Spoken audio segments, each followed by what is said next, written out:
in the Pacific Northwest, near the city of Terrace, BC, a rediscovery is happening at the Kitselas Canyon.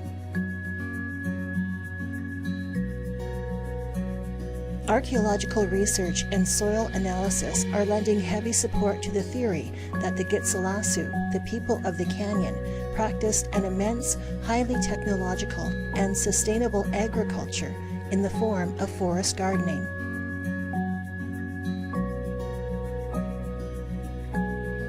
According to studies, the Kitselas Canyon Forest Garden is over 200 square meters in size and is home to over 70 species of plants.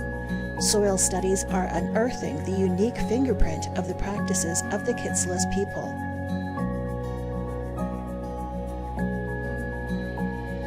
The structure is so unique that the plants living in this soil cannot be moved elsewhere. This creates a natural boundary of the forest garden. And within is where it is believed that plants were relocated, transplanted. Some species may have been propagated or started from seed in the canyon soil, resulting in a high concentration of perennial food and medicinal plants that still remain to this day.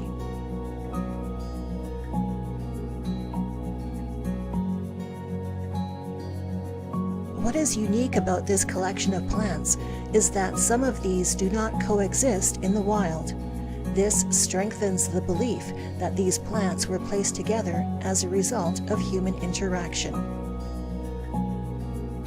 These plants return year after year, each with unique benefits for the people of the canyon. Some have become part of our oral history, dating back thousands of years. Our stories in the Men of Medik books also contain references to some of the plant species. They have been with our people over several centuries, been witness to our great successes, our great losses, and eventually to the abandonment of the villages approximately 150 years ago.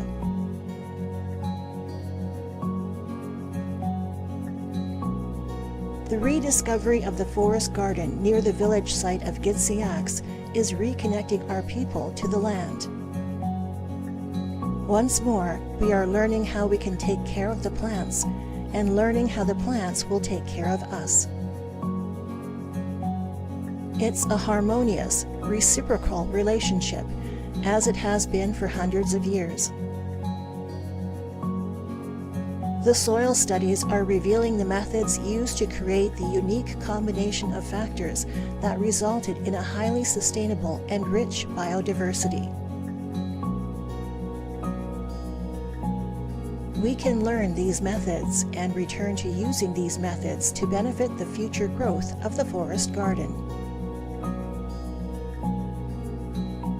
In later episodes of this series, I'll be looking at a few of the plants of the Kitselas Canyon Forest Garden in greater depth, to reconnect the plants to our culture, our history, and our language. This episode presents an overview of some of the plants found within the forest garden, as well as in the surrounding evergreen forest. There are roots, nuts, fruits, flowers, herbs, trees, and lichens, to name a few. What is interesting is that the plants tend to appear in groups at different levels or regions, either on the rocky island site or along the riverbank where the longhouses of Kitselas once stood, in the forest garden located on the plateau, as well as in the peripheral evergreen forest.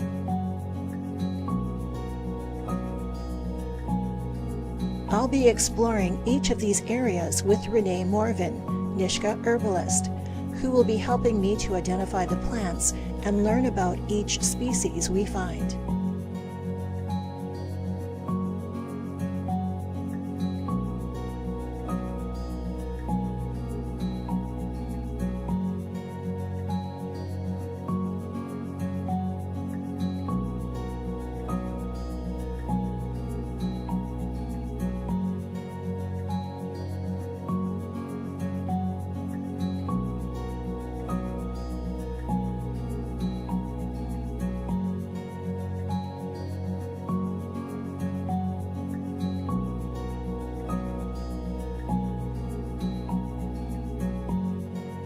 This is Dry Island. Dry Island is accessible, except during high river runs. This island is where some of the amazing petroglyphs can be found, with a rocky surface rising from the river that meets up with a pebble beach to the east.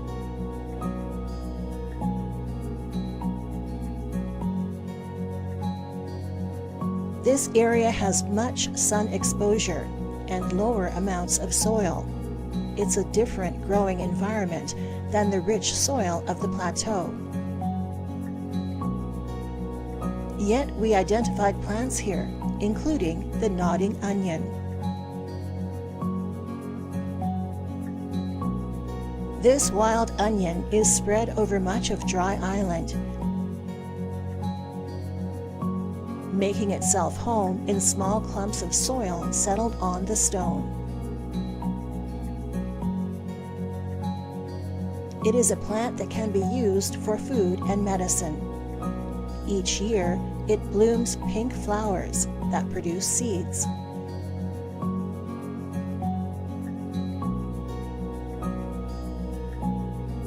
These onions can be harvested throughout the summer. We found these wild onions growing in the late fall, a growth probably influenced by a heavy seasonal rain. This little wild strawberry was also revived from heavy fall rains. It has gone into bloom very late in the year. Hopefully, it will bloom again in the spring and produce small, sweet fruit by the summer. These strawberries can be made into jam or jelly or fruit leather. The leaves are used to make tea.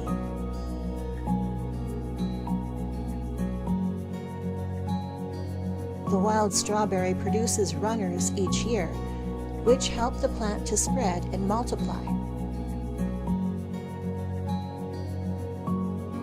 A surprising find on Dry Island in October was yarrow in full bloom. Yarrow is a medicinal plant marked by the spray of white blooms that grow wide and flat off of a single stem. You can harvest the little leaves here, or you can harvest the whole plant and make a tea or make oil. All of the parts of yarrow can be used, and the list of medicinal uses is long. I like the smell of it. I love making tea with it. If you get a cut, like when you're out, you just the leaves and bruise it, put it on the cut. Look, I'm bleeding.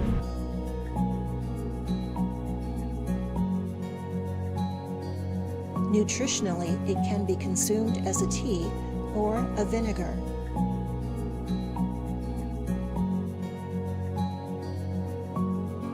These are just a few of the plants found growing on Dry Island, but surveying it in October meant that many other species that may be there would have been dormant or in decay.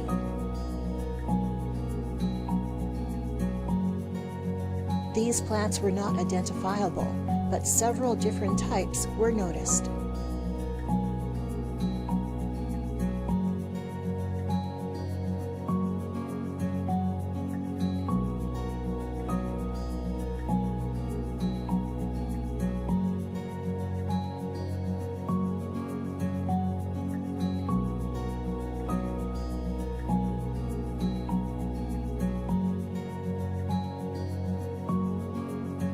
This is another region where multiple species of plants are growing very successfully. This is the area where the longhouses of the village of Kitselas once stood. It is now full of life with a massive amount of perennials, including red elderberry. It is hard to describe the density of red elderberry that has covered this site. It's a high concentration. producing many flowers and berries each year. The flowers can be dried for tea. Harvest the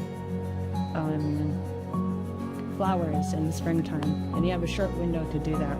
Okay. And you would randomly pick a few here and there of the flowers, and then you would dry it for tea. Oh. And you can also freeze it. And then when the berries come, harvest the berries. Usually with the berries, make a jam. These plants appeal to a number of wildlife and can help to attract both large and small game to this area.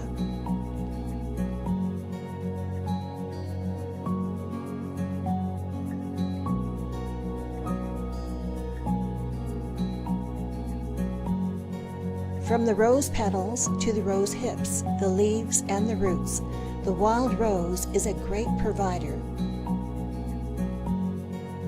Wild roses are also very prevalent along the riverside area. In the summer, these plants would be covered in pink flowers with yellow centers and are very fragrant. By the fall, the flowers transform into rose hips, and these are harvested for a number of nutritional and medicinal uses. Thing that I'm doing is the rose honey, about MK's honey, trying not to rose. Rose toner? Yeah. Is that like a skin tonic? Yeah. Oh, wow. Well, it's basically just making a tea out of it.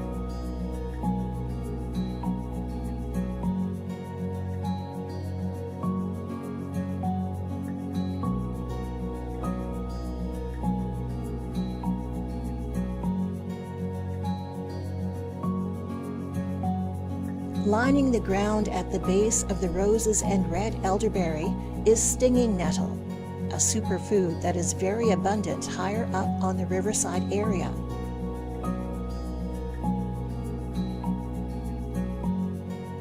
Lining the pathway, you cannot miss it.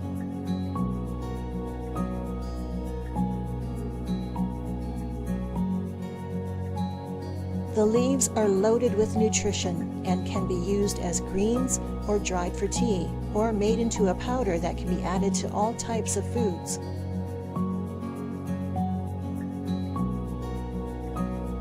The leaves, including the sting of the leaves, are used medicinally as well.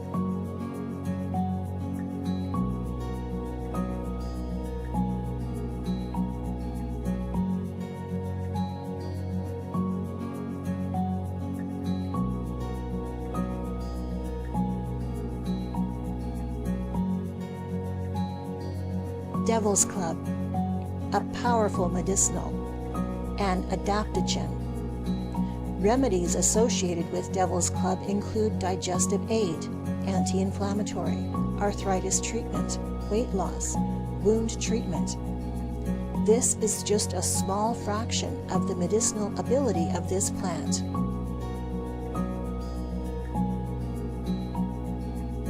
In the Kitselas Canyon Forest Garden, we found groups of Devil's Club clustered at the top of the riverside area.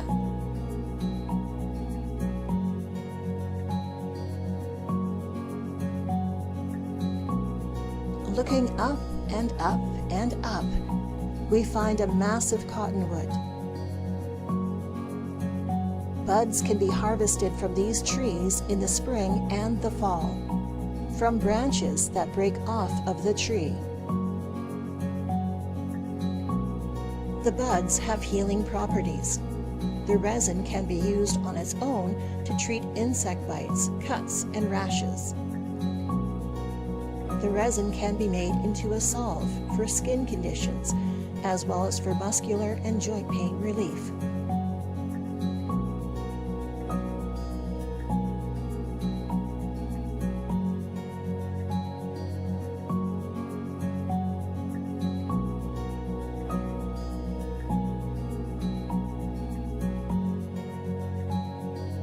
The top plateau is the site of two distinctly different areas, the evergreen forest area and the forest garden area.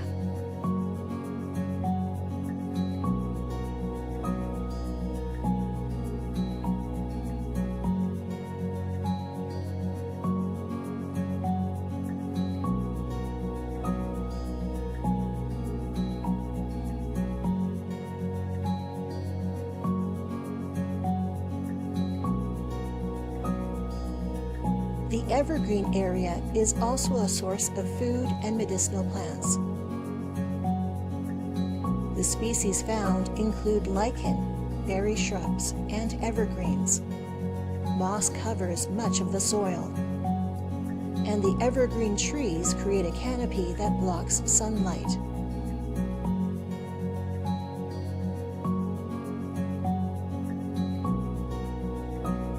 The first species we found is an indicator of a healthy ecosystem: old man's beard. In this area, we found old man's beard that has fallen from the trees and onto the moss. So I'd wait for the wind to go down the branches. And foliage. Get hot. Branch, and we got stuff that's laid down there.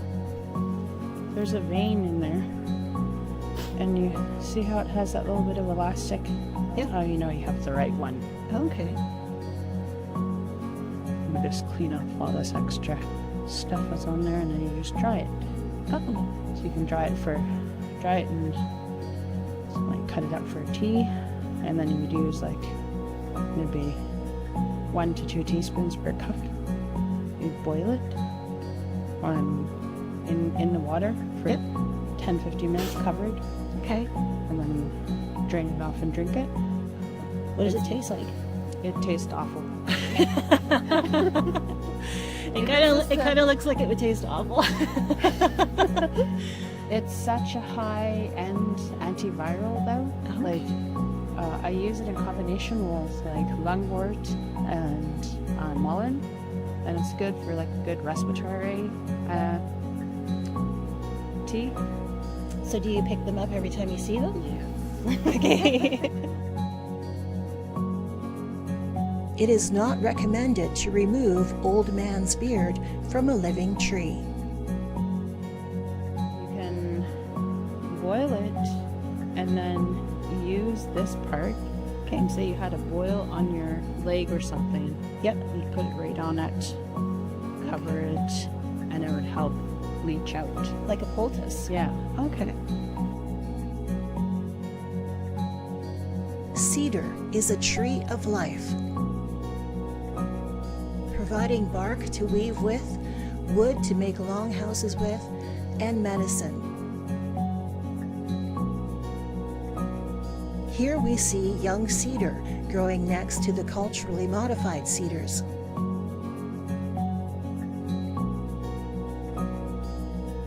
This tree has healed over where a strip of bark was removed from long ago. And I would just pick off like leaf here and there, and then I'd dry it and you can tea out of it, but I wouldn't drink the tea. I'd use the tea in a bowl, and then would have like some congestion compared, and then you do a steam with it. Oh yeah. Okay. Yeah, 10-15 minutes. So just like put your head under a towel and have that. Okay. I use like anywhere from 3 to 5 leaves. Yeah. You can use it fresh or dried. Cedar is one of the evergreen trees in this area. Fir, yew, Sitka spruce, and lodgepole pine are others that make up the canopy in this forest.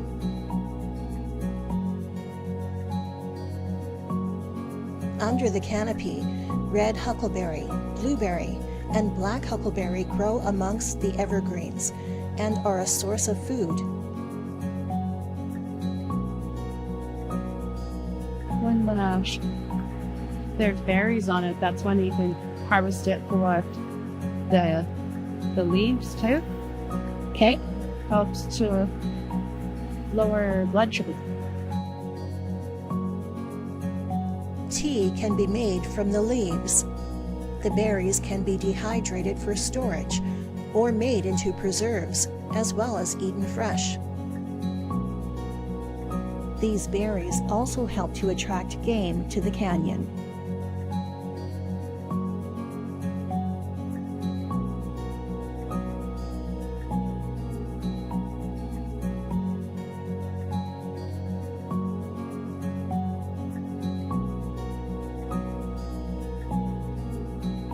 the view into the evergreens is much different than the view into the forest garden.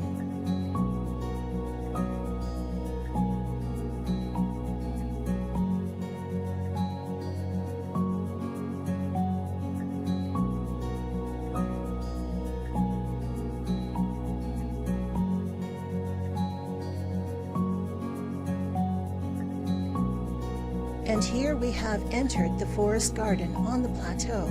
This area is higher up from the river and is an area that, at one time, had no evergreen trees growing within it because evergreens would block the sunlight, and these plants like sunlight. It is believed that this is where a great variety of plants were relocated to and maintained, including the highbush cranberry. Also would throw them in the freezer. Like if I just had a handful, I'd throw them in the freezer and eat like one a day. Really? And so what I know about bitters, I think it's like a bitter, so it just aids in digestion. This is the first highbush cranberry I've seen not growing next to a body of water. It is in the forest garden.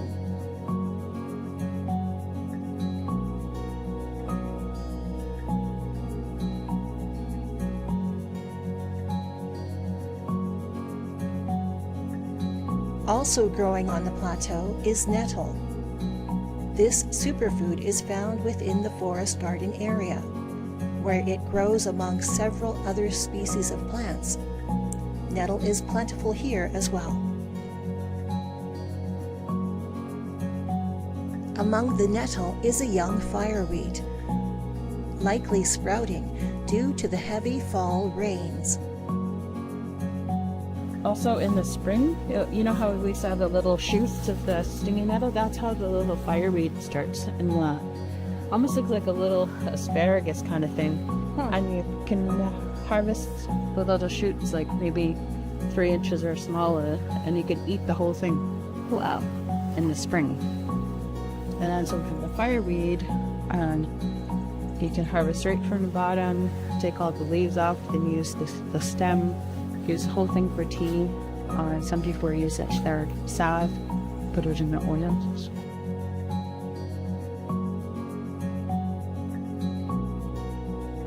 Snowberry is easy to identify in this area. The big round white globes stand out in the autumn foliage. This is a medicinal plant that is applied topically.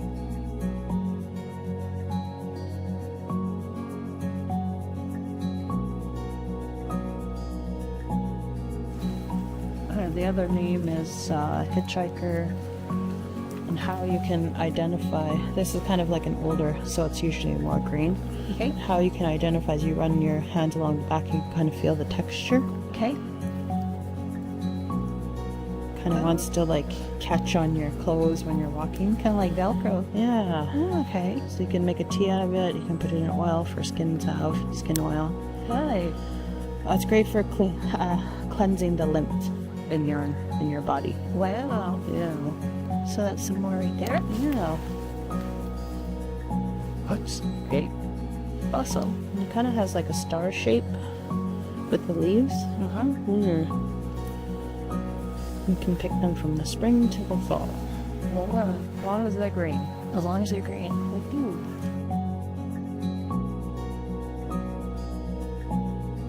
Also found in the forest garden area is lungwort. Lungwort here. We wouldn't harvest it like that. Okay. We'll wait till it's fallen down. And just pick the leaves, the green and white parts you'll see, and then if you go on the back side, it's kind of black parts, I kind of just pull them off. And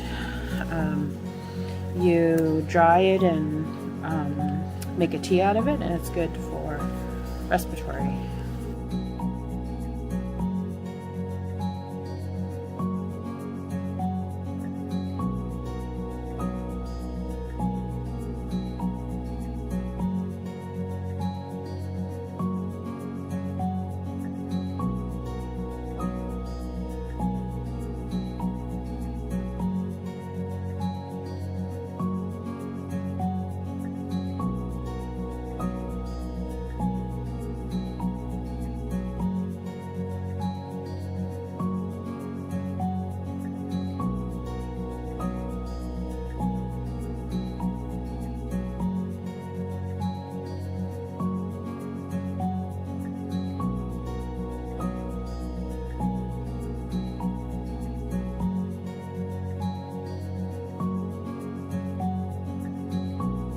In this afternoon in late October, Reneé helped to identify and teach me about some of the plants of the Kitselas Canyon.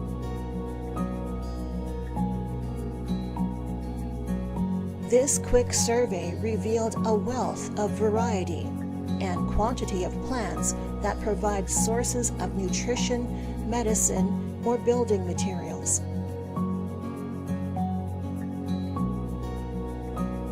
And these plants benefit not only the people who lived in the villages of the Kitselas Canyon, but also to the wildlife of the forest, of the air, and of the river. At a time where there are many concerns about local food sustainability, I talked to Patsy Drummond about food security and sustainability. My name is Patsy Drummond. I've worked for Kitselas First Nation for 6 years now as the food systems manager. So over the years, the position has evolved. So initially I was brought on to build a community greenhouse. And in those years since, I've become responsible for organizing and managing the community garden, creating and managing a community kitchen, so to deliver, to create food boxes for community for pickup and to provide a hot lunch, and then also to be involved in forest garden revitalization.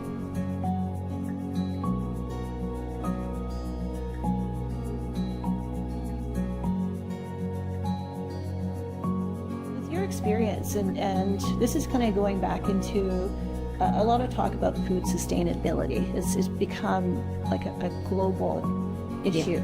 And I'm just wondering, with your experience in this region, how hard is it to create a sustainable food resource?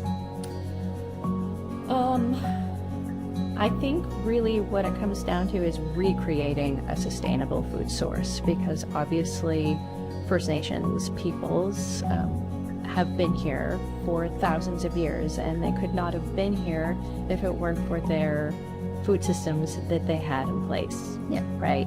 So whether we're talking about forest gardens or animals that live within this land here.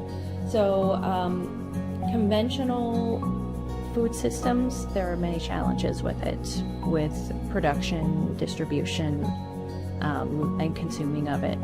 But I think that there are a lot of traditional food systems that are very sustainable here, and it's a matter of resurrecting them and adapting with them and to them for our current day.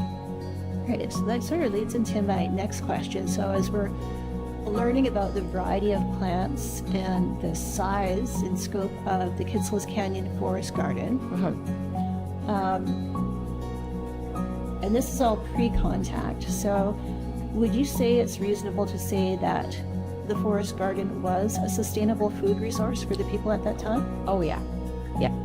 I mean, the part that we see down in the canyon in the Kitselas Forest Garden is just a small fraction of what it would have been even 200 years ago.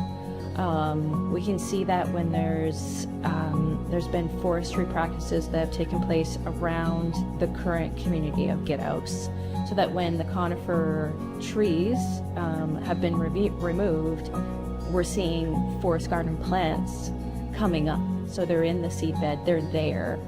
They've just been prevented from growing because of conifer reintroduction. Right. And I think that's why they're removing some of the conifer branches in that main study area. Yeah, so that's what we have actually started doing as part of the revitalization program, is actually we're starting to remove some of those large conifer trees that would not have been there if it had been a maintained forest garden. So we removed, I think it was 6 large conifer trees from the Kitselas Forest Garden. And even in just one summer, so that happened last spring, we could see like so much revitalization within that space. I mean, I could see that there was nettles that were growing up in the forest garden that I hadn't seen before, because it allowed so much more sunlight to come into that space. I also wondered if a small section of the forest garden were to be re-established, what benefit, if any, would this provide as a local sustainable food producing area? It would benefit the Kitselas community in just food, plant foods, so berries, roots. It would also be in medicinal plants as well, so using the different components like the bark, roots, seeds, etc., for different types of medicinal practices. I mean, it's hard to kind of take food and medicine and separate them when we talk about traditional foods, but it most definitely would revitalize not only that food system, but also cultural practices, right? It all goes hand in hand. So revitalizing whatever percentage is beneficial to the Kitselas community. If 10% of the forest garden was revived, there would be a benefit towards local food sustainability, as long as we continue to learn and practice traditional food harvesting. The Kitselas Canyon is abundant in food and medicines. The plants in the forest garden are hardy and have survived for over a century after the abandonment of the villages around the Kitselas Canyon.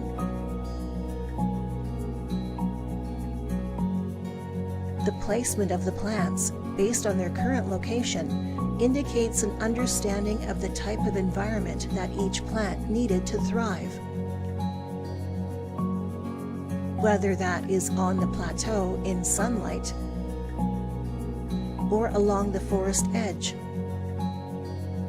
or on the rugged surface of dry island. Each plant fulfills a need, nutritionally or medicinally, and in most cases, both. Some plants would have been used for construction, ceremony, clothing, even for the making of rope. Some of these plants are recorded in our stories, including in the books The Men of Medik and The Wars of Medik, giving cultural significance to them as well.